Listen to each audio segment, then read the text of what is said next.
The Little Thief in the Pantry. Mother dear, said a little mouse one day, I think the people in our house must be very kind, don't you? They leave such nice things for us in the larder.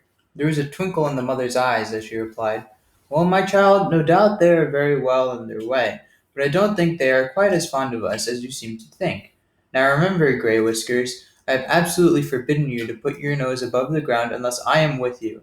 For kind as the people are, I shouldn't be at all surprised if they tried to catch you. Grey Whiskers twitched his tail with scorn. He was quite sure he knew how to take care of himself, and he didn't mean to trot meekly after his mother's tail all his life. So as soon as she had herself up for an afternoon nap, he stole away and scampered across pantry shelves. Ah, here was something particularly good today. A large iced cake stood far back upon the shelf, and Grey Whiskers licked his lips as he sniffed it. Across the top of the cake there were words written in pink sugar. But as Grey Whiskers could not read, he did not know that he was nibbling at little Miss Ethel's birthday cake. But he did feel a little guilty when he heard his mother calling. Off he ran and was back in the nest again by the time his mother had finished rubbing her eyes after her nap.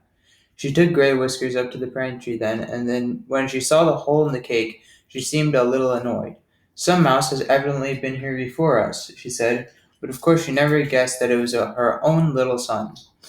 The next day the naughty little mouse again popped up to the pantry when his mother was asleep, but at first he could find nothing at all to eat, though there was a most delicious smell of toasted cheese.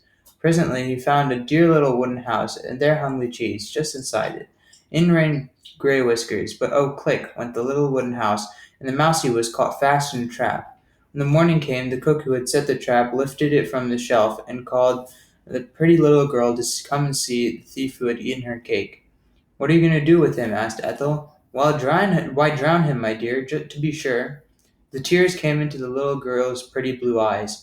"You didn't know it was stealing, did you, Mousie dear?" she said. "No," squeaked Grey Whiskers sadly. "Indeed I didn't." Cook's back was turned for a moment, and in that moment tender-hearted little Ethel lifted the lid of the trap, and out popped Mousie.